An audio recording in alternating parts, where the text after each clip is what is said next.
আল্লাহ তাআলা বলেন ওয়াত-তিন ওয়াজ-যাইতুন ওয়া তুরি সিনিন ওয়া হাযাল বালাদিল আমিন।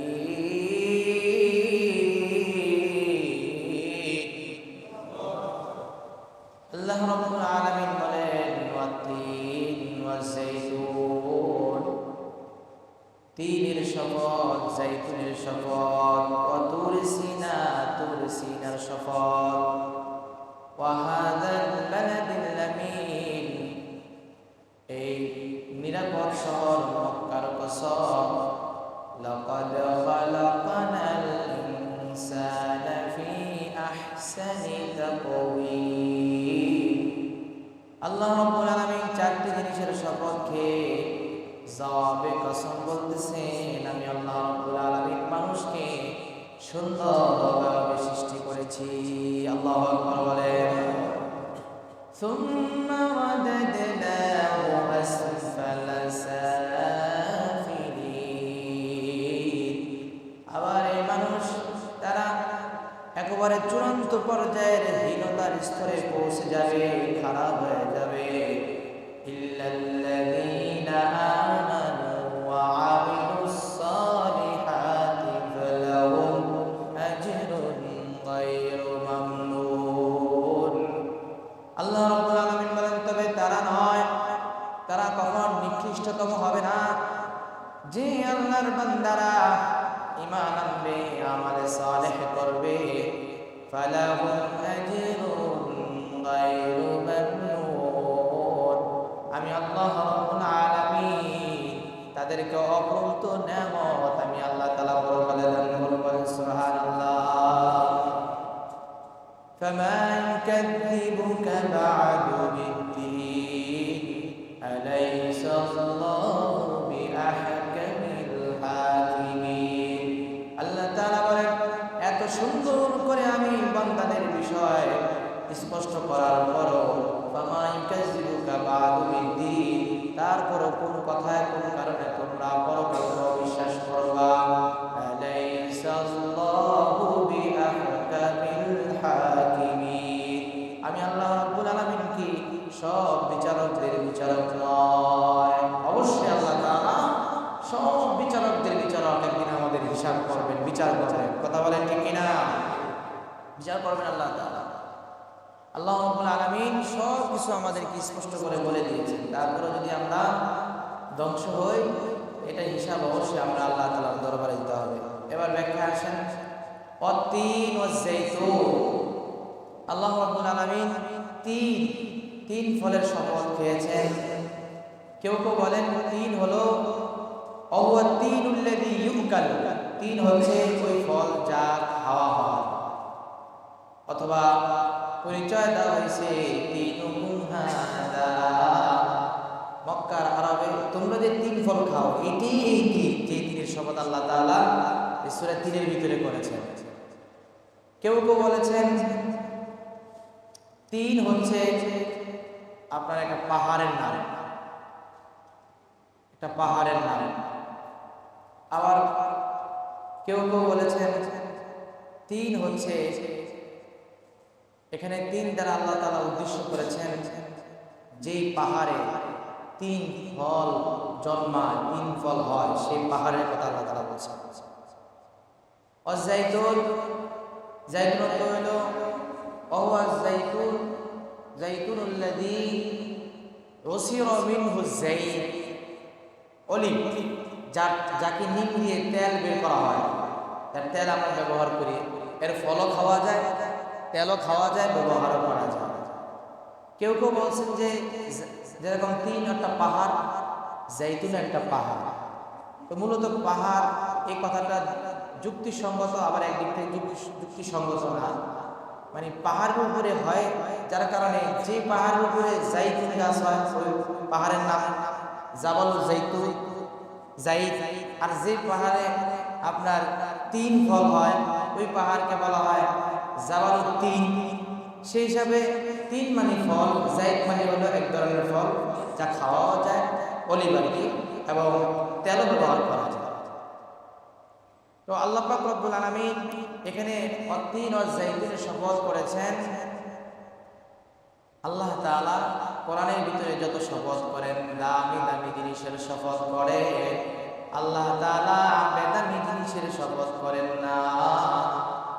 তিন এবং জাইতুনের ভিতরে আল্লাহ তাআলা সর্বপ্রথম আমাদের জানতে হবে আল্লাহ তাআলা বরকত দিয়ে ভরপুর করে রেখেছেন। বলেন আল্লাহু আকবার।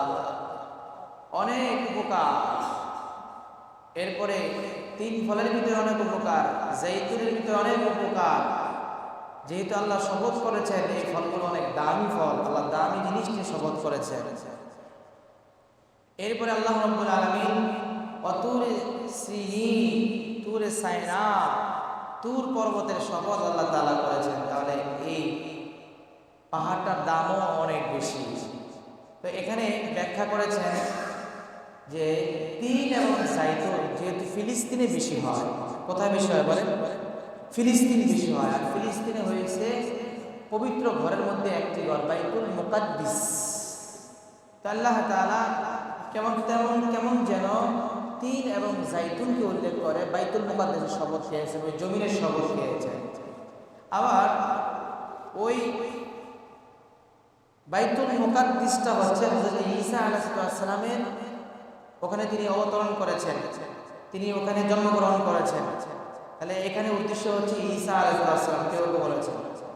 আবার কেউ বলেছেন যেহেতু ঈসা আলাইহিস সালাম উদ্দেশ্য, এখানে আরেকটি বিষয় আছে, ঈসার উপরে যে ইনজিল অবতীর্ণ হয়েছে সেই ইনজিলকে আল্লাহ তাআলা উদ্দেশ্য করেছেন। সুবহানাল্লাহ। অতুর সিনিন, তুর পাহাড়। তুর পাহাড় বলে জাবালে তুর, যেখানে হযরত কাল্লামাল্লাহু মূসা তাকলিমা, যেই পাহাড়ে মূসা আলাইহিস সালাতু ওয়াস সালাম আল্লাহ তাআলার সাথে কথা বলেছিলেন, ওই পাহাড়টা এত দামি পাহাড় যে আল্লাহ তাআলা এই দামি পাহাড়ের শপথ আল্লাহ তাআলা কোরআনের ভিতরে করেছেন। কেউ বলেছে এখানে তুর পাহাড় বলে মূসা আলাইহিস সালামকে বোঝানো হয়েছে, এবং মূসা আলাইহিস সালামের উপরে আল্লাহ তাআলা যে কিতাব অবতীর্ণ করেছেন তাওরাতকে বোঝানো হয়েছে। এক কথায় তিন, জাইতুন, ওয়াতুর সিনিন, তুর পাহাড়, ওয়াল ওয়াহাদাল বালাদিল আমিন। 4 নম্বর শপথ করেছেন নিরাপদ শহর। নিরাপদ শহর হলো মক্কা শহর, আর মক্কায় জন্ম হলো মুহাম্মদুর রাসূলুল্লাহ। মুহাম্মদুর রাসূলের উপরে অবতীর্ণ হয়েছে কোরআন। আল্লাহ তাআলা দামি দামি জিনিসের শপথ খেয়েছেন। বলেন আল্লাহু আকবার। والتين والزيتون وطور سينين وهذا البلد الأمين। তিন, জাইতুন, তুর সাইনা এবং নিরাপদ শহর মক্কার কসম।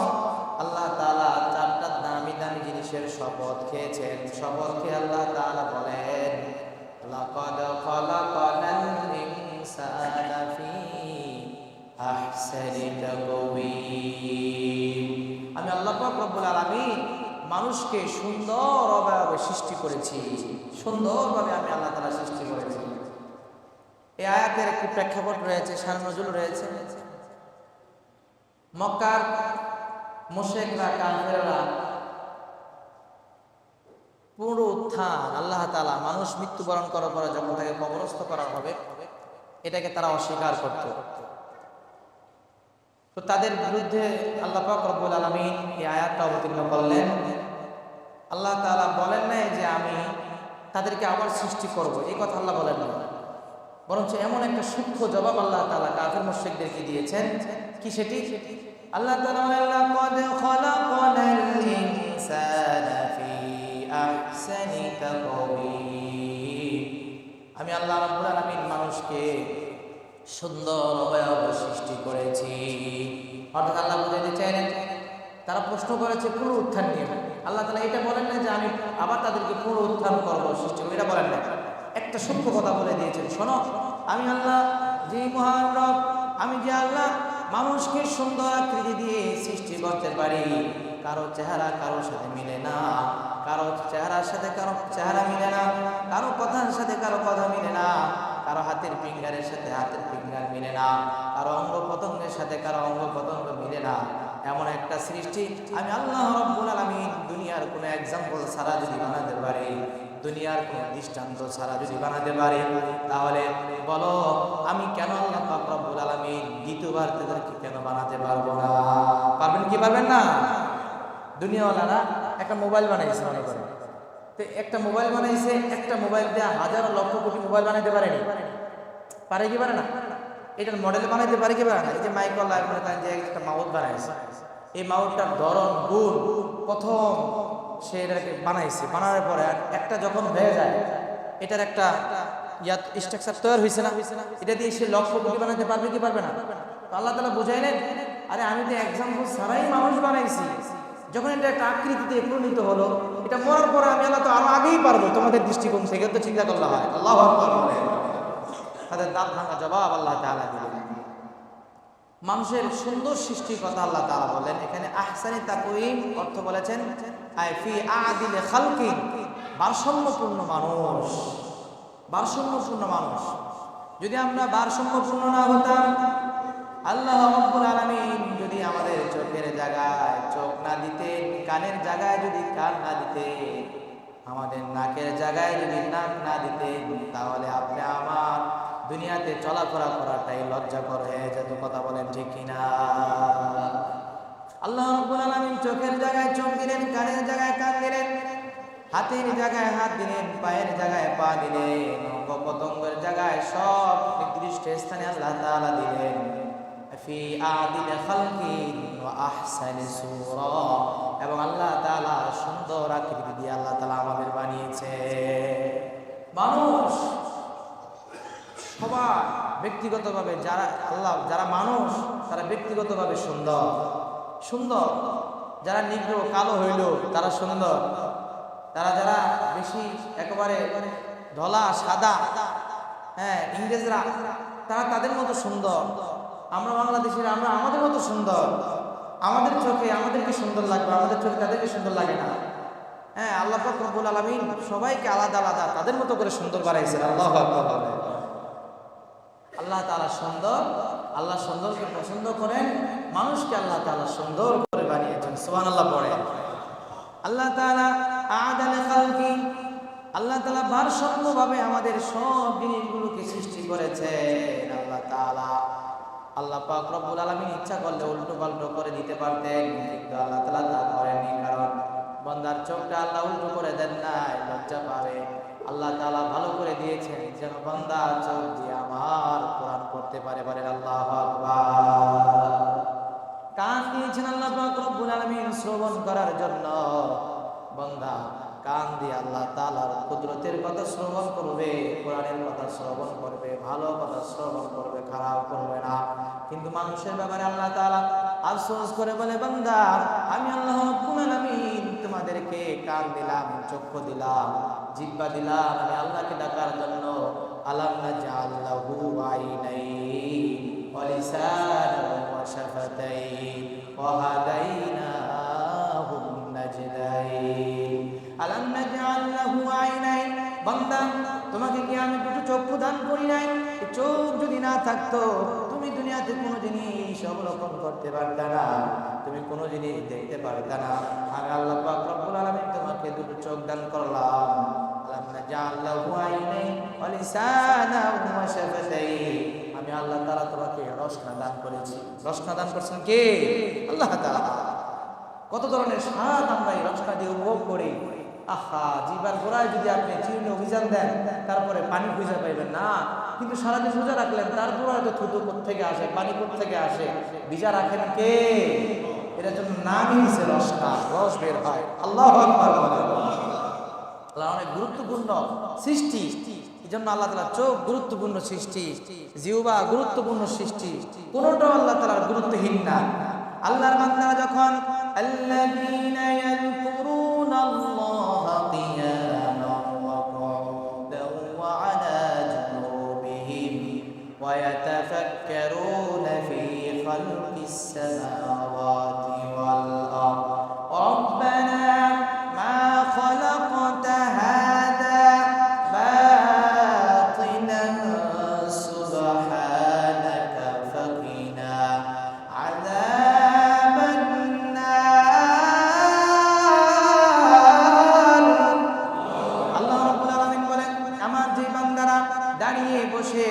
শেষ হয়ে শুয়ে শুয়ে আমি আল্লাহ তাআলার বিষয় নিয়ে ফিকির করে এক পর্যায়ে বান্দা ফিকির করতে করতে আমি আল্লাহ তাআলার সৃষ্টি নিয়ে গবেষণা করতে করতে এক পর্যায়ে বান্দা বলেই ফেলে, রব্বানা, ও আমার প্রভু, মা খালাকতা হাযা বাতিলান সুবহানাক, পৃথিবীতে তুমি যা সৃষ্টি করেছো কোনোটাই তুমি অনর্থক সৃষ্টি করো নাই। বলেন আল্লাহু আকবার। কাফের মুশরিকরা তো সবসময় কোরআনের পিছনে লাগতো। তারা বলে যে এই যে বাথরুমের ভিতরে যে কিট আছে, এই কিটগুলোকে আল্লাহ তাআলা অনর্থক সৃষ্টি করেন না। বলা হলো না না না, যদি তুমি বলো বাথরুমের কিটগুলো আল্লাহ তাআলা অনর্থক সৃষ্টি করেছে, তাহলে আল্লাহ তাআলার কোরআন আয়াত মিথ্যা হয়ে যায়, আল্লাহ তাআলার কোরআনটা অবাস্তব হয়ে যায়। তারা গবেষণা করতে লাগলো। বড় একজন আমেরিকান ডাক্তার বলতে বাধ্য হলো, শুনে রাখো, চোখের একটা রোগ আছে, এই রোগ যদি তোমরা নিরাময় করতে চাও তাহলে এই বাথরুমের কিটগুলো শুকায়া এর গুঁড়ি যদি চোখে লাগাও তোমাদের সেই রোগ ভালো হয়ে যাবে। বলেন আল্লাহু আকবার। অথবা লেখছে, যে ব্যক্তি প্রশ্ন করছে এই ব্যক্তিরই চোখের রোগ হয়েছে। পৃথিবীর সব ডাক্তার বাইজা খাওয়া হলো, আল্লাহর বান্দা সুস্থ হয় না। শেষ পর্যন্ত একজনের পরামর্শ নিয়ে যখন বাথরুমের কিটগুলোকে শুকিয়ে যখন এগুলাকে গুঁড়ি করে চোখে লাগিয়ে দেওয়া হলো বা বিশেষ পদ্ধতি অবলম্বন করা হলো, আল্লাহ তাআলা তাকে উসিলায় সুস্থ করে দেন। বলেন আল্লাহু আকবার। মা খালাকতা হাযা বাতিলা, আল্লাহর কোন সৃষ্টি আল্লাহ তাআলা অনর্থক সৃষ্টি করেন নাই, সব কিছু আমাদের কল্যাণের জন্য সৃষ্টি করেছেন। কথা বলেন ঠিক কি না? আল্লাহ তাআলা এইজন্য বলেন, বান্দা, তাফাক্কারু ফি খালকিল্লাহ ওয়া লা তাফাক্কারু ফিল্লাহ, তোমরা আমি আল্লাহ তাআলার সৃষ্টি নিয়ে ফিকির করো, গবেষণা করো, আমি আল্লাহ তাআলাকে নিয়ে গবেষণা করো না। কারণ আমি আল্লাহ তাআলাকে নিয়ে গবেষণা করার মতন সক্ষমতা তোমাদের নেই, মাথা নষ্ট হয়ে যাবে, আবল তাবল বলবা। আল্লাহ তো বিশাল ক্ষমতার অধিকারী, আদার ব্যাপারে জাহাজের খবর নিলে চলবে না, তুমি যেটা পারবা সেটা করো, তুমি আল্লাহ তাআলার সৃষ্টি নিয়ে চিন্তা করতে পারবা সেটা করো না। আজকে আমাদের সমাজে নাস্তিক্যবাদ হওয়ার অন্যতম কারণ হচ্ছে তারা সৃষ্টির চিন্তা বাদ দিয়ে স্রষ্টাকে নিয়ে চিন্তা করতেছে, স্রষ্টা কেমন, স্রষ্টা কি করে, স্রষ্টা কি করছেন, এগুলো নিয়ে ভাবতেছে, যার কারণে ইলহাদ, তারা এভাবে দিন থেকে সরে যাচ্ছে, নাস্তিক হয়ে যাচ্ছে। কথা বলেন ঠিক কিনা? এই থিওরি মনে রাখতে হবে, আল্লাহ তাআলার ব্যাপারে কোনো চিন্তা ফিকির করা যাবে না, আল্লাহর সৃষ্টিকে নিয়ে চিন্তা করলেই আল্লাহকে পাওয়া যাবে। কথা বলেন ঠিক কিনা? আল্লাহ তাআলা কত সুন্দর করে বলেন, আফালা ইয়ানজুরুনা ইলাল ইবিলি কাইফা খুলিকাত ওয়া ইলাস সামাই কাইফা রুফিআত ওয়া ইলাল জিবালি কাইফা নুসিবাত। বান্দা, উটগুলোর দিকে তাকায় দেখো, আমি আল্লাহ তাআলা উটগুলোকে কত সুন্দর করে বানিয়েছি। আসমানের দিকে তাকিয়ে দেখো, তোমরা একটা ঘর করবা, চারটা খুঁটি ছাড়া ঘরটা দাঁড়ায় না। আমি আল্লাহ রাব্বুল আলামিন সুবিশাল আকাশ তোমাদের মাথার উপরে তুলে দাঁড় করিয়ে রেখেছি। আমি আল্লাহ পাক রব্বুল আলামিন কোনো খুঁটি আমি দেইনি। বলেন আল্লাহু আকবার। তবে একটা খুঁটি আছে, সেই খুঁটির নাম হলো লা ইলাহা ইল্লাল্লাহ। এই জমিনের ভিতরে যদি লা ইলাহা ইল্লাল্লাহ বলনেওয়ালা লোক যেদিন থাকবে না, আসমান জমিন আর স্থানে থাকবে না, কিয়ামত হয়ে যাবে। বলেন আল্লাহু আকবার। খুঁটি আছে একটা, নাম কি বলেন? লা ইলাহা ইল্লাল্লাহ। এটা আওয়াজ যতদিন থাকবে, আসমান জমিন তার স্থানে টিকে থাকবে। এই আওয়াজ, এই বলনেওয়ালা যদি কেউ না থাকে, আল্লাহ তাআলার এই দুনিয়া আসমান জমিন কিছু রাখার প্রয়োজন হবে না। কোন বান্দা যদি চোখ নিয়ে চিন্তা গবেষণা করে, এই চোখ 10 মিলিয়নের মতন রং এর অনুধাবন ক্ষমতা আল্লাহ তাআলা বা বোঝার ক্ষমতা এই চোখকে আল্লাহ তাআলা দান করেছেন। বলেন না আল্লাহু আকবার। কত সুন্দর কত কিছু আমরা দুনিয়ার ভিতরে দেখি না। এলে আখি কত দেখি, নেমাতে ভরা এই পৃথিবী, তুমি রহমান তুমি মেহেরবান, প্রশংসা শুধু তোমারই। প্রশংসা কার? আল্লাহ তাআলা নাজ নেয়ামত দিয়ে ভরে দিয়েছেন আমাদেরকে, শুকরিয়া আদায় করব কার? বলেন। যখন এই বান্দা ফিকির করতে থাকে, আল্লাহকে নিয়ে গবেষণা করতে থাকে, এক পর্যায়ে যখন বান্দা দেখে সব জিনিস আল্লাহ পাক রব্বুল আলামিন যথার্থ সৃষ্টি করেছে, এক আল্লাহর বান্দা গাড়ির ভিতরে উঠছে, পছন্দ যা অনেক আলাদা উদাহরণ দেয়, কথা আসছে বলি, আসলে অনেক চিন্তার বিষয়।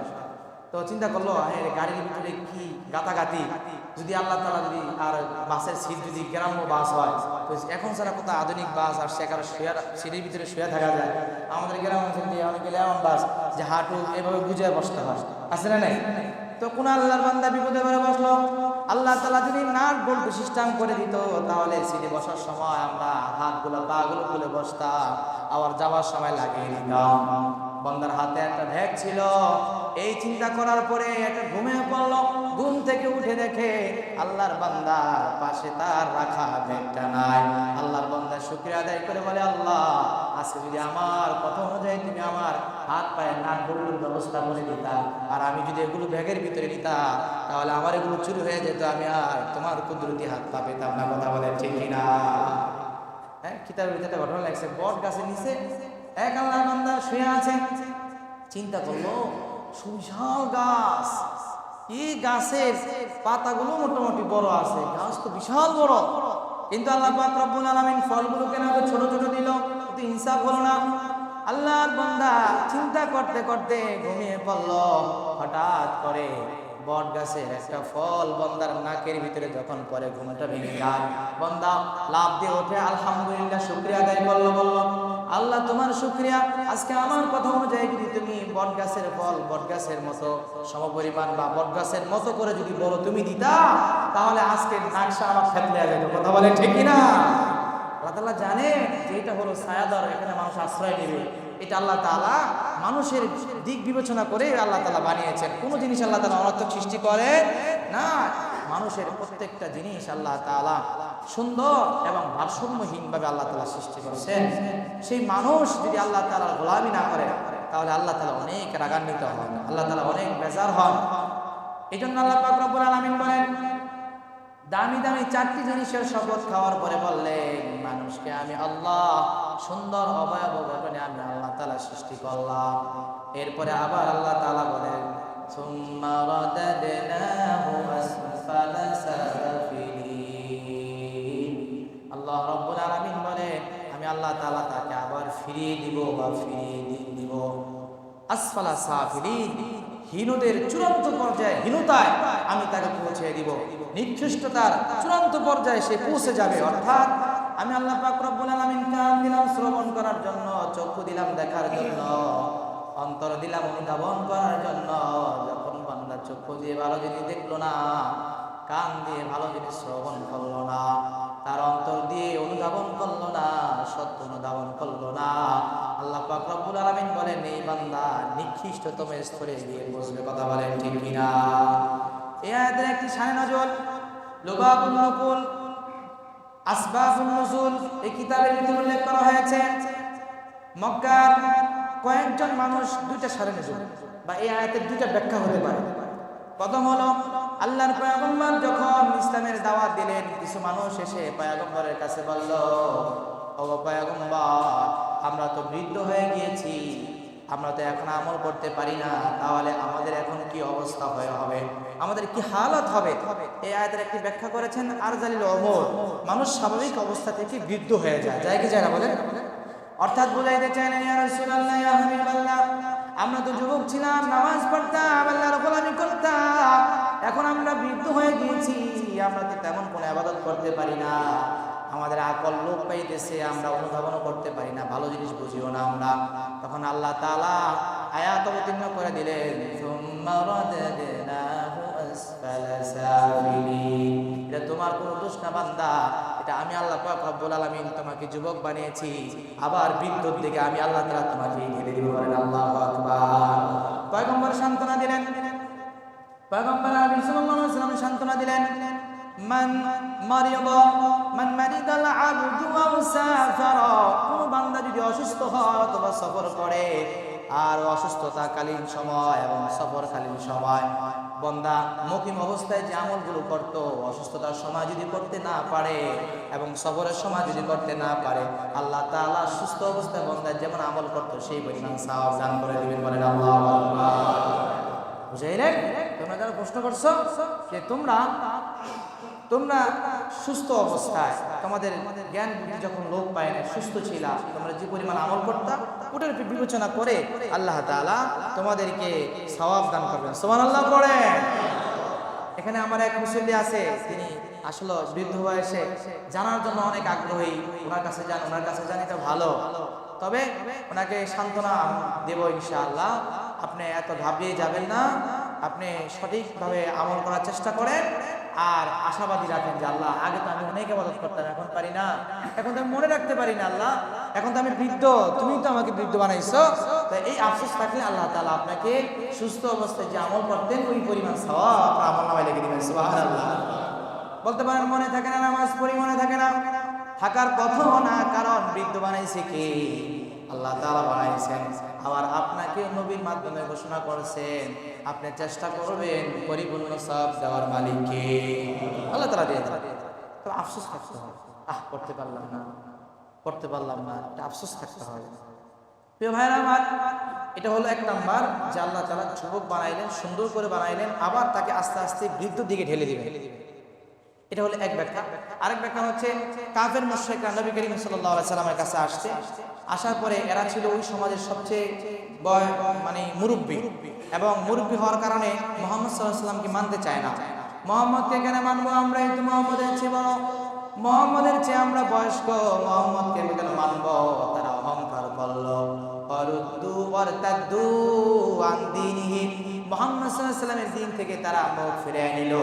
তখন আল্লাহ তাআলা বললেন, ফাআখবারহুমুল্লাহু সাইয়ুরাদ্দুহুম ইলা আদনা দারাজাতিল জাহিম।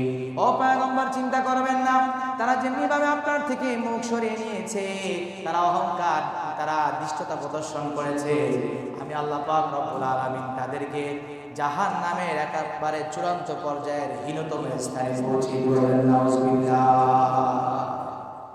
অর্থাৎ এখানে আল্লাহ পাক রব্বুল আলামিন প্রথমে মানুষ সুন্দর করে বানাইছেন, পরে আয়াতে বললেন এই মানুষ যদি তার সৌন্দর্য ধরে রাখতে না পারে তাহলে সর্বনিকৃষ্ট জাহান্নামের চূড়ান্ত একেবারে শেষ পর্যায়ের জাহান্নামে, একেবারে খারাপ পর্যায়ের জাহান্নামে মানুষ হবে যদি সে তার শ্রেষ্ঠত্ব, যদি তার সৌন্দর্য ধরে রাখতে না পারে, যদি সে আল্লাহ পাক রব্বুল আলামিনের গোলামি যদি সে পরিপূর্ণ না করে। দেখেন আজকে দৃষ্টান্ত কত সুন্দর মিলে যায়। আইয়ামে জাহিলিয়াতের যুগে যা হতো না, বর্তমানে সভ্য সমাজে এগুলো হয় কি হয় না বলেন? আইয়ামে জাহিলিয়াতের যুগে মাকে হত্যা করছে এমন ইতিহাস পেয়েছেন আপনারা? পান নাই। বাবা কন্যা সন্তানের সাথে জিনা করেছে এমন পেয়েছে? পান নাই। এমন হয় না। কিন্তু এই আমাদের বর্তমান সমাজের অবস্থা এমন হয়ে গিয়েছে, সন্তান মাকে হত্যা করে, আবার 250 টাকার জন্য, 500 টাকার জন্য মুনতাহা নামক মেয়েটাকেও একটা নারী হত্যা করে। কথা বলেন ঠিক কিনা? প্রেমিকার হাতে হত্যা হয়, এরকম ঘটনা আমাদের সমাজে ঘটতেছে না বলেন? ঘটতেছে। এর কারণ হচ্ছে মানুষ তার নৈতিক যেই একটা বুধ সম্পূর্ণ প্রাণী ছিল, সে তার সেই বুধ শক্তি হারিয়ে ফেলেছে, যার কারণে সে একেবারে হীন পর্যায়ে সে উপনীত হয়েছে। কথা বলেন ঠিক কিনা? এজন্য আল্লাহ তাআলা বলেছেন, সুম্মা রাদাদনাহু আসফালা সাফিলিন। আদমি ইনসানুদে আহমদ চাহলো হাম এক সাউদে, আদমিয়ত লহমু শাহমু উস্তেরি ওদরা করবু নবাশদ है ज़मीन। आदमियत लाज़िमा ओदरा करबु नबाशद है ज़मीन। মানুষের মধ্যে যদি মানুষত্ব না থাকে, মাংসগ্রস্ত শরীর, এটাকে মানুষ বলা হয় না। মানুষ বলা হয় ইনসাফ এবং বুদ্ধি সম্পন্ন ব্যক্তি। কথা বলেন ঠিক কিনা? যদি শুধু বডির আকৃতিকে মানুষ বলা হতো, মুহাম্মদুর রাসূলুল্লাহ আর আবু জাহেলের মধ্যে কোনো পার্থক্য থাকতো না। দেখেন আজকে আমাদের রাষ্ট্র কত খারাপ পর্যায়ে পৌঁছে গিয়েছে। আপনার সমকামিতা প্রমোট করে এমন ব্যক্তিকে তারা সরকারে নেয়। কথা বলেন ঠিক কিনা? আমি মনে করি আজকে আমাদের এই সমাজ পরিবর্তন হবে না। যারা ইতিপূর্বে দেশকে স্বাধীন করার জন্য রক্ত দিয়েছে, শুধু দেশকে স্বাধীন করার জন্য তারা রক্ত দিয়েছে। আমরা যদি মুসলমানরা আমাদের ঈমান, আমাদের সভ্যতা, সংস্কৃতি রক্ষা করতে চাই, আরেকবার ইসলামের জন্য আমাদের জীবন দিতে হবে। রাজি আছেন ইনশাআল্লাহ? তা না হলে রাম বাম থেকে এই সমস্ত ইহুদি খ্রিস্টানদের চক্রান্ত থেকে আমাদের দেশকে বাঁচানো যাবে না। কথা বলেন ঠিক না? আন্দোলন করেন আর যা করেন, ইসলামের জন্য আরেকবার জীবন না দেওয়া পর্যন্ত এই দেশের রাষ্ট্র থেকে সমাজ পর্যন্ত পরিবর্তন হওয়া সম্ভব না। কথা বলেন ঠিক না? এত মানুষ রক্ত দেওয়ার পরও আবার পেশিবাদের দোসররা কিভাবে অন্তর্বর্তী সরকারের ভিতরে জায়গা পায়? কথা বলেন ঠিক না?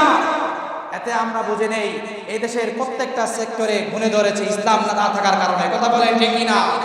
ইসলামের জন্য, আল্লাহর দ্বীনকে এই দুনিয়াতে কায়েম করার জন্য, বাংলাদেশে কোরআনের রাজ কায়েম করার জন্য আবার সংগ্রাম করতে হবে। রাজি আছেন ইনশাআল্লাহ? বাংলাদেশের প্রত্যেকটা মানুষের ধারে ধারে কোরআনের দাওয়াত পৌঁছে দেওয়ার জন্য আবার আমাদের সংগ্রাম করতে হবে, লড়াই করতে হবে। তা না হলে এই গুণে দ্বারা জাতিকে ভালো করা সম্ভব হবে না। কথা বলেন ঠিক না? ইহুদি খ্রিস্টানরা আমাদের এই দেশকে শোষণ করতেছে। আমরা ভারতের হাত থেকে রক্ষা করে আমেরিকার হাতে দিয়ে দিচ্ছি। এখন আমেরিকায় চালা। আমরা ভারতও চাই না, আমেরিকা চাই না। বাংলাদেশ 99% মুসলমানদের দেশ, কোরআনের সংবিধানে এই দেশ চলবে। কথা বলেন ঠিক না? এই দেশে যারা রাষ্ট্র ক্ষমতায় থাকবে কোরআন সুন্নাহর সাথে মত মিলিয়ে বক্তব্য দিতে হবে, না হলে বক্তব্য মানুষ প্রত্যাখ্যান করবে। কথা বলেন ঠিক না? এদেশে আইন কানুন করতে হলে কোরআন সুন্নাহর মোতাবেক আইন কানুন করতে হবে, না হলে এই দেশের মানুষ মানবে না। কথা বলেন ঠিক কিনা? আর এই দেশের মানুষ সব চায়, ইসলামকে বাদ দিয়ে চায় না। কথা বলেন ঠিক কিনা? ঈমান আমল নিয়ে এই দেশে বাঁচতে চায়, ঈমান আমল ছাড়া এই দেশে বাঁচতে চায় না। কথা বলেন ঠিক কিনা? এই ভাইরা আমার বড় দুঃখ হয়, আসলে দুঃখ হয়। এবং আমাদের যারা আলেম সমাজ আছে বড় বড়, তাদের ব্যাপারেও দুঃখ হয়। আফগানিস্তান হাজার হাজার জীবনের বিনিময়ে, রক্তের বিনিময়ে তারা আমেরিকার বিরুদ্ধে, রাশিয়ার বিরুদ্ধে লড়াই করে তারা দেশকে স্বাধীন করেছে। আমাদের খালি মাঠ পড়ে রয়েছে। আমরা মতভেদ ভুলে এক কাতারে আসতে পারি না, এত জীবনও দেওয়া লাগে না। এক হয়ে গেলে এই দেশে এখন ইসলাম কায়েম হয়। কথা বলে ঠিক না? এটা আমাদের জন্য অনেক বড় পাপের কাজ। আমি মনে করি সবাই সবার নতুন করে বড় হয়ে বসে এসেছে। আল্লাহ তাআলা আমাদের যারা বড় আলেম আছেন, আমাদের নেতৃত্ব যারা দিবেন, আল্লাহ পাক রব্বুল আলামিন আসলে নেতৃত্বের অভাব এখন, যার কারণে আল্লাহ পাক রব্বুল আলামিন কোরআনের ভিতরে বলেন, ওয়াজআল লানা মিন লাদুনকা ওয়ালিয়্যান ওয়াজআল লানা মিন লাদুনকা নাসীরা। মাজলুমানরা আল্লাহ তাআলার কাছে দোয়া করে, আল্লাহ ইসলাম নিয়ে আমরা এই দেশে নিরাপদ নয়, তোমার কোরআন নিয়ে নিরাপদ নয়, তোমার দ্বীন নিয়ে আমরা নিরাপদ নয়। আল্লাহ তুমি আমাদেরকে এই দেশ থেকে অন্যত্র নিয়ে যাও। আল্লাহ আপনি আমাদের জন্য একজন অভিভাবক নিযুক্ত করে দেন, আমাদের জন্য একজন সাহায্যকারী নিযুক্ত করে দেন। আমাদের সবার এখন দোয়া করা উচিত, আল্লাহ আপনি আমাদের জন্য একজন সাহায্যকারী এবং আমাদের জন্য একজন অভিভাবকের ব্যবস্থা আপনি করে দেন। বলেন আমিন। আমার টুপিওয়ালাদের মধ্যে এক ধরনের এই দেশের মানুষ ইসলামকে পছন্দ করে, কারণ টুপি দিয়া ধোকা দিতে সহজ। কথা বলেন ঠিক কিনা? ইহুদি খ্রিস্টানরা টুপির ভিতরে দ্বন্দ্ব লাগাই দিচ্ছে। তাবলীগ যারা আল্লাহ খাবায়, আল্লাহ পালে, আল্লাহ মারে, মসজিদের ভিতরে কত সুন্দর দাঁড়িয়ে দাঁড়িয়ে বয়ান করতো, আল্লাহ খাবায়, আল্লাহ পালে, আল্লাহ মারে। এরা টঙ্গীর ময়দানে আলেমদেরকে বাড়ি দেওয়ার সময় বলে, আল্লাহ খাবায়, আল্লাহ মারে, আল্লাহ পিটায়। বলে হায় হায় হায়, আল্লাহ খাবায়, আল্লাহ মারে, মসজিদে বইলে বলে এটাই শিখলেন, আলেমদেরকে হাত দাও। ছি ছি ছি, আশ্চর্য কারবার। আপনারা জানেন এই বাংলাদেশ ছোট একটা দেশের ভিতরে বিশ্ব ইজতেমা হয়, ইহুদি খ্রিস্টানদের জনপ্রিয় হয়ে গেছে। কথা বলেন ঠিক কিনা? এটাকে নস্বাত ধ্বংস করা যাওয়ার জন্য তারা নিজামুদ্দিনের সাদ সাহেবকে তারা হাতে নিল, তাকে লক্ষ কোটি টাকা দিয়ে সে অনেক সময় তাই আমেরিকাতে কাটায়। আমরা তাই ইতিহাস জানি। এই ব্যক্তি আজকে যাকে আমরা এতাহাতি বলি আর কি, এই ব্যক্তির মাধ্যমে আজকে আমাদের দেশে গত সরকার যারা ছিল, সরকার এই সমস্ত বাতিল ফেরকাদেরকে তারা বেশি সাপোর্ট করেছিল। এজন্য আমরা এত শক্তি থাকা সত্ত্বেও, সংখ্যায় বেশি থাকা সত্ত্বেও, ওলামায়ে কেরাম, মূলত বিষয়টা হচ্ছে তাবলীগের বিষয়টা আমি আপনাদেরকে বলি। তাবলীগ হচ্ছে ওলামায়ে কেরামের দিক নির্দেশনা যদি চলতে পারে তাহলে শুদ্ধ পথে থাকবে, আর যদি ওলামায়ে কেরামের দিক নির্দেশনা মতো না চলে তাহলে এটা আউলিয়া যাবে। কথা বলেন ঠিক কিনা?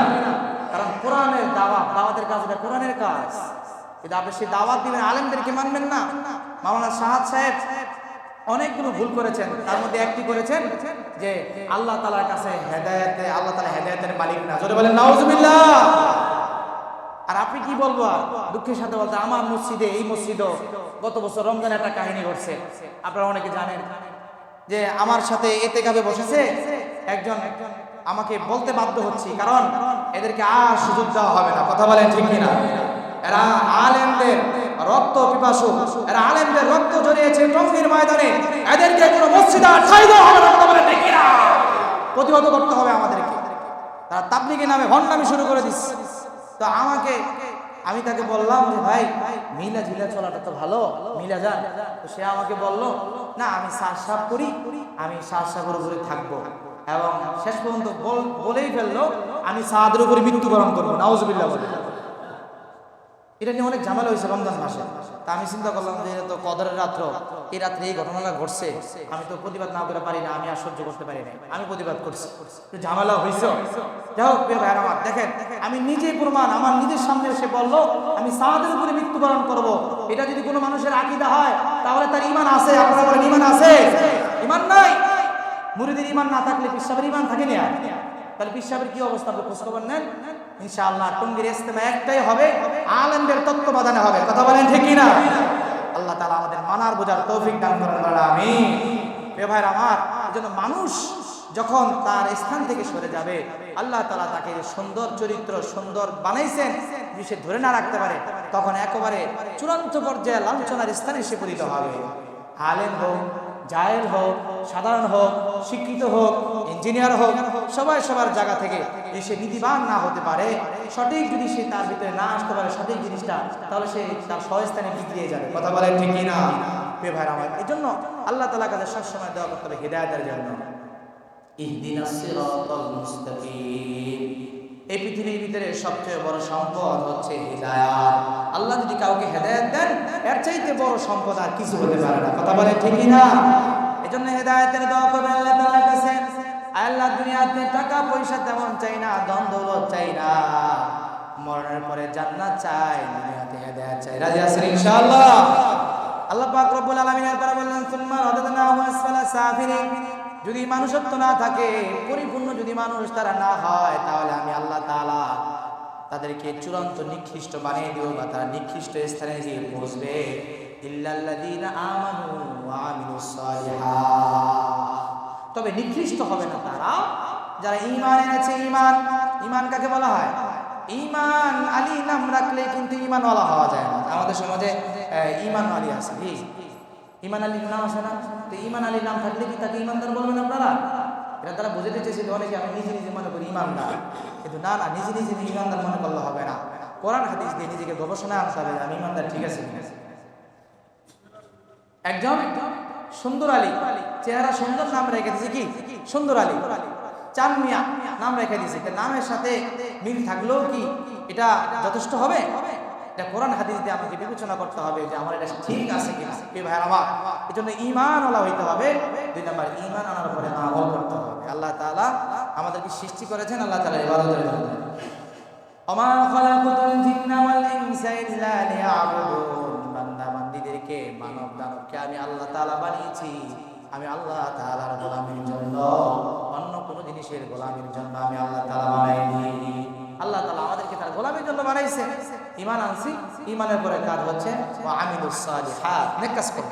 শুধু নামাজ না, যত জায়গায় আমি কাজকর্ম করব, এখানে আমি কোরআন হাদিস, কোরআন সুন্নাহ মোতাবেক করাটাই নেক কাজ। বলেন, যত কাজ আমি করব এটাকে কোরআন সুন্নাহ অনুযায়ী করার নাম হচ্ছে কি? নেক কাজ, আমলে সালেহ, নেক কাজ। এই নেক কাজ করব আমরা, ঈমান আনার পরে নেক কাজ করব। যদি নেক কাজ করতে পারি তাহলে কি বলিলেন আল্লাহ তাআলা দিবেন?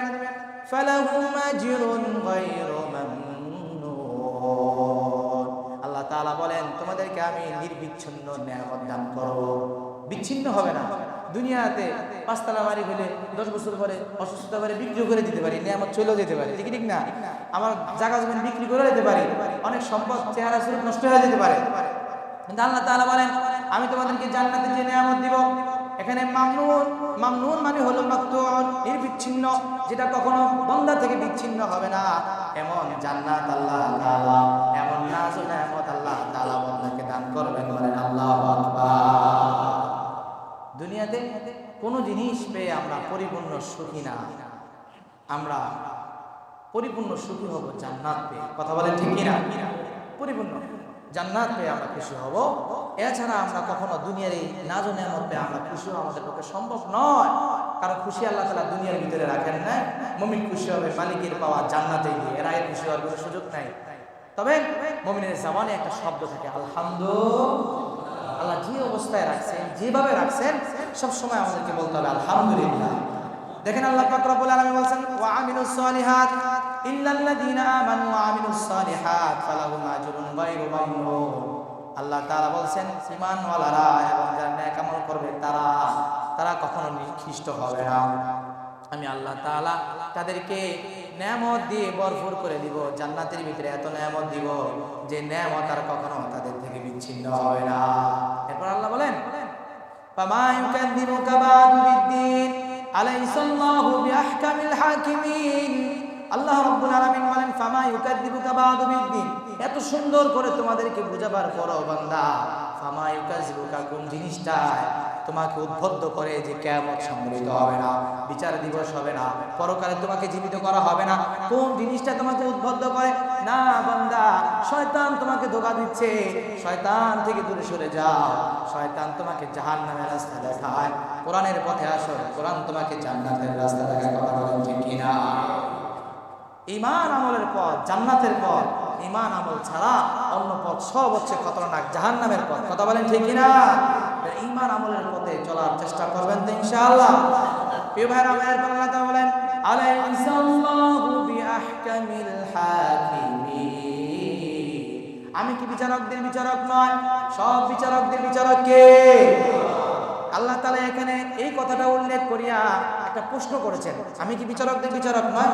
তো এখানে সুন্নত হচ্ছে বালা হ্যাঁ আল্লাহ। যখন আমরা এই আয়াত পড়ব এটা জবাবও আমরা দিব ইনশাআল্লাহ, এটা সুন্নাত। বালা হ্যাঁ, নাম হ্যাঁ আল্লাহ, আপনি সব বিচারকদের বিচারক। আল্লাহু আকবার বলেন। আপনি আমি হ্যাঁ বললো আল্লাহ সব বিচারকদের বিচারক, না বললো সব বিচারকদের বিচারক। বাকি নবী করিম সাল্লাল্লাহু আলাইহি ওয়াসাল্লামের সুন্নাত এবং আল্লাহকে যখন স্বীকৃতি দেওয়া হবে তখন আল্লাহ তাআলা বান্দার প্রতি খুশি হয়ে যাবে। সুবহানাল্লাহ পড়বেন না? আলাইসাল্লাহু বিআহকামিল হাকিমিন।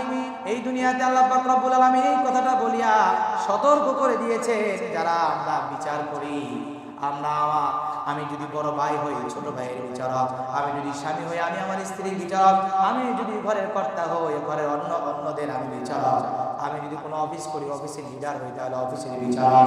আল্লাহ পাক রব্বুল আলামিন সব বিচারের খবর আল্লাহ তাআলা আমার কাছ থেকে দিবে। আপনি আজকে টাকার বলে ক্ষমতার বলে বিচার উল্টা পাল্টা করতে পারেন, কিন্তু আল্লাহ তাআলা তো আপনারও বিচারক। আল্লাহ তাআলার কাছে উল্টা পাল্টা করার কোনো সুযোগ নাই। কথা বলেন ঠিক কিনা? ক্ষমতার কারণে, টাকা পয়সার এবং জনবলের কারণে আপনি বিচার উল্টা দিকেও নিতে পারেন, আপনার থেকে সরেও নিতে পারেন, কিন্তু আল্লাহ পাক রব্বুল আলামিনের কাছে এই সুযোগ, কারণ আল্লাহ তাআলা আদালতটা হচ্ছে ইনসাফের আদালত। আল্লাহ পাক রব্বুল আলামিন এটা ইনসাফ, এমন ইনসাফ যেটা নামই হয়ে গেছে আদালত, মানে ইনসাফের জায়গা। আল্লাহু আকবার বলেন। বেইনসাফের কোনো স্থান আল্লাহ তাআলার দরবারে নাই। এজন্য আল্লাহ পাক রব্বুল আলামিন যে আমাদেরকে এই কোরআন দান করেছেন এবং আল্লাহ পাক রব্বুল আলামিন মানুষ বানিয়েছেন, আল্লাহ পাক রব্বুল আলামিন মানুষকে কিছু নৈতিক দায়িত্ব দিয়েছেন, আল্লাহ পাক রব্বুল আলামিন মানুষকে তার ভারসাম্য রেখে সৃষ্টি আল্লাহ তাআলা করছেন। কিন্তু বান্দা তুমি মনে করো না তোমার যে চেহারাটা এটাই মানুষ বলা হয়, না না, তোমার মানুষ তো তোমাকে ওই সময় বলা হবে যখন তোমার চক্ষু দিয়ে ভালো জিনিস দেখবা, কান দিয়ে ভালো জিনিস শুনবা এবং তোমার দিল দিয়ে আমি আল্লাহ তাআলাকে অনুধাবন করবো। আল্লাহু আকবার। যদি অনুধাবন করতে না পারো তাহলে তুমি ভালো মানুষ না। কাফের মুশরিকরা যেরকম পয়গম্বর আরবি সাল্লাল্লাহু আলাইহি ওয়াসাল্লামের সাথে অহংকার করে বসলো যে আমরা বড়, মুহাম্মদকে কেন মানবো, আমরাও যদি এরকম হয় অমুককে কেন মানবো, অমুককে কেন মানবো। আজকে বাংলাদেশে মানুষ আল্লাহ পাক রব্বুল আলামিন তাকে মানুষের সামনে বড় করে তুললো। বলেন আল্লাহু আকবার। সম্মান আমি মানুষের কাছে বাড়িয়ে দিব। এই জন্য নিজের মত মতন না হইলে মানি না, নিজের কথা মতো না হইলে মানি না, নিজে করতে চাইছি না হইলে মানি না। এই মত থেকে যদি আমি সরে না আসতে পারি তাহলে কিন্তু মনে করবেন আপনার ভিতরে অহংকার আছে, আর অহংকারের বীজ যার ভিতরে থাকবে অহংকার মানুষের গুনাহের দিকে টানে, পাপের দিকে টানে, একসময় সে ধ্বংস হবে। আসফালা সাফিলিন, একেবারে হীনতার চূড়ান্ত পর্যায়ে পৌঁছে যাবে। আল্লাহ হেফাজত করেন, বলেন আমিন। ভাইরা আমার, আল্লাহ পাক রব্বুল আলামিন আমাদেরকে নেক আমল করার কথা বলছেন। একটা নেক আমলের কথা বলবো, করবেন তো ইনশাআল্লাহ? আমাদের পারিবারিক জীবনে অনেক সমস্যা ঝগড়াঝাটি হয়। যদি আমরা নবী করিম সাল্লাল্লাহু আলাইহি সাল্লামের সুন্নতকে ফলো করতে পারি তাহলে ঝগড়াঝাটি হবে না। রাজি আছেন ইনশাআল্লাহ? অনেকেই আয়েশা আমার কাছে বলে, হুজুর স্ত্রী অনেক ঝগড়াটে। হ্যাঁ, আরে ভাই, নবী করিম সাল্লাল্লাহু আলাইহি সাল্লাম দুজাহানের বাদশা, আল্লাহর পয়গম্বরের ঘরের ভিতরে মাঝে মাঝে কথা কাটাকাটি হইতো। আল্লাহু আকবার বলেন। তবে কোরআন সুন্নাহ যে এগুলাকে আল্লাহর পয়গম্বর এবং সুন্দর আচরণের মাধ্যমে সমাধান দিতেন। একটা তো ঘটনায় আছে, আল্লাহ তাআলা কোন আয়াত অবতীর্ণ করছে, আপনার বিবি সাহেবরা যদি আপনি যা দিবেন মানতে না চায় তাদেরকে তালাক নেওয়ার জন্য প্রস্তুত থাকতে বলেন। আল্লাহু আকবার বলেন। কি ধমকির কথা আসছে! এই কথা যখন আল্লাহ বলছেন তখন সবাই বলেছে, না ইয়া রাসূলুল্লাহ, আমরা আপনার স্ত্রী হিসেবে থাকতে চাই, আমাদের কোনো কিছু দরকার নেই। এটা হচ্ছে নবী মুহাম্মদ সাল্লাল্লাহু আলাইহি ওয়াসাল্লাম যখন রাষ্ট্র ক্ষমতায় আসছেন তখন আম্মা জানরা চাইছে আমাদের জন্য একটু কিছু করেন, আমাদের জন্য একটু আলাদা কিছু করেন। কিন্তু আল্লাহ তাআলা এটা সহ্য করতে পারে না যে তোমরা দুনিয়ার জীবনকে প্রাধান্য দিচ্ছ নবীর পত্নী হয়ে, স্ত্রী হয়ে, এটা অসম্ভব। তখন তারা আবার নতজানু হয়ে স্বীকার করে নিচ্ছে, আল্লাহ তাদেরকে মাফ করে দিয়েছেন। একদিন আম্মা জান আয়েশা রাদিয়াল্লাহু তাআলা আনহার সাথে আল্লাহর পয়গম্বরের কথা হচ্ছে, এমন সময় আল্লাহর পয়গম্বর বললেন, বিচারের জন্য কাকে ডাকবো? আল্লাহর পয়গম্বর বললেন, বিচারের জন্য কাকে ডাকবো? আল্লাহর পয়গম্বর নিজে বলতেছেন, ওমরকে ডাকি। না না, ওমরকে না, ওমর তো রাগী মানুষ, নবীর উপর কথা বললেই তো শুরু করে দিবে। আবু বকরকে ডাকি। তা আয়েশা রাদিয়াল্লাহু আমার বাবা, আরো ঠান্ডা মানুষ, হ্যাঁ বাবাকে ডাকেন। আল্লাহর পয়গম্বরকে খবর দাও, আবু বকরকে খবর দেওয়া হলো। ইস্তাযানা আবু বকরিন ইয়াদখুল আলান নবী সাল্লাল্লাহু আলাইহি ওয়াসাল্লাম। আবু বকর এসে দরজায় অনুমতি চাইলো, ইয়া রাসূলুল্লাহ আমি কি ঢুকতে পারবো? শ্বশুর বইলে ঘরের ভিতরে ঢুকে যাওয়ার বিষয়টা এমন না, হ্যাঁ অনুমতি নিতে হবে। হ্যাঁ, এখানে একটা শিক্ষা দিচ্ছেন আমাদেরকে, মেয়ের ঘরে গেলে, বড় সন্তান যদি ঘরের ভিতরে একা থাকে তার ঘরে গেলে, হ্যাঁ আমরা অনুমতি নিয়ে ঢুকবো। ছেলে মায়ের ঘরে গেলে, ছেলে বোনের ঘরে গেলে, এভাবে মেয়েরা বাবার ঘরে আসলে হ্যাঁ অনুমতি নিয়ে প্রবেশ করা, এটা নবী সাল্লাল্লাহু আলাইহি ওয়াসাল্লাম। আবু বকর রাদিয়াল্লাহু আনহু অনুমতি নিলেন, ইয়া রাসূলুল্লাহ আমি কি ঢুকবো? আবু বকরকে আল্লাহর পয়গম্বর বললেন, আবু বকর আপনি ঢোকেন। এমন সময় আবু বকর তার মেয়ের আওয়াজটা শুনতে পাইলেন, আলা তারাও সাউতাকি আলা নবী সাল্লাল্লাহু আলাইহি সাল্লাম। আবু বকর বললেন, আয়েশা আমি দেখতে পাইলাম তোমার আওয়াজ পয়গম্বরের আওয়াজের উপরে বেশি, তুমি কেন এত স্পর্ধা কোথায় পাইলা? দু জাহানের বাদশার আওয়াজের উপরে তোমার আওয়াজ কেন? এই কথা বলিয়া যখন আবু বকর তেরে যাচ্ছেন মারার জন্য, পয়গম্বর আরবি সাল্লাল্লাহু আলাইহি সাল্লাম মুখে হাসি নিয়ে আবু বকরের সামনে এভাবে দুইটা হাত দিয়ে দাঁড়ালেন, বলেন আল্লাহু আকবার। আল্লাহর পয়গম্বর যখন সামনে দাঁড়ায় গেছেন, আবু বকর পিছনে বাইরে চলে গেছেন, একবারে ঘর থেকে বের হয়ে গেছেন। বের হয়ে যাওয়ার পরে এবার আল্লাহর পয়গম্বর একটু হাসাইতে চান আম্মা জানকে, হাসাবার জন্য, খুশি করাবার জন্য বলেন, দেখো আয়েশা তুমি আমাকে রাগ করো, আমার উপরে কথা বলো, অথচ আজকে আমি তোমার বাবা থেকে, মায়ের থেকে আমি হেফাজত করলাম, তোমার বাবা তোমার হাড্ডি মাংস গুঁড়া করে দিত। এই কথা বলার পরে আম্মাজান হেসে দিলেন, পয়গম্বর হেসে দিলেন। আম্মাজানের হাসি আর পয়গম্বরের হাসি আবু বকর পেল। আবু বকর হাসি পায়া যে আমার মেয়ে হাসছেন, পয়গম্বর হাসছেন, আলহামদুলিল্লাহ, এই খুশির সংবাদ পাইয়া আবু বকর আবার ঘরের ভিতরে ঢুকছে। ঢুকে বলতেছেন, ইয়া রাসূলুল্লাহ আশরিকানি ফি সিলমিকুমা কামা আশরাকতুমা ফি হারবিকুমা। ও পয়গম্বর আপনারা যেভাবে আপনাদের ভিতরে ঝগড়া হলে আমাকে শামিল করেন, ডাকে, আপনারা যখন আনন্দময় অবস্থায় থাকেন আমাকে একটু ডাকেন, বলেন না আল্লাহু আকবার। আপনারা শুধু ঝগড়া লাগলে আমরা ডাকবেন, কিন্তু যখন হাসি খুশি থাকেন, ভালো কোনো আয়োজন করেন বা হাসি খুশি থাকেন তখন আমার ডাকেন, আল্লাহু আকবার বলেন। আম্মা যেন হাসেন, পয়গম্বর হাসেন, আবু বকর হাসেন, এভাবে শান্তি মিলিয়ে দিয়েছেন কে? স্ত্রীরা যদি ঝগড়াটা হয়, রাগী হয়, মনে করবেন ধৈর্য ধারণ করবেন, আল্লাহ তাআলা আপনার কদর বাড়ায় দিবেন। কথা বলেন ঠিক কিনা? তাদেরকে যদি আপনি পরিপূর্ণ ঠিক করতে যান তাহলে এটা তো বাঁকা হাত দিয়ে বানানো, ভেঙে যাবে, কখনো ঠিক হবে না। নবীর মতন কৌশলে হাসি দিয়ে তাকে রক্ষা করতে হবে। রাজি আছেন ইনশাআল্লাহ? আল্লাহ পাক রব্বুল আলামিন আমাদেরকে কোরআন সুন্নাহ অনুযায়ী নিজেদের জীবনকে পরিচালনা করাতে হবে।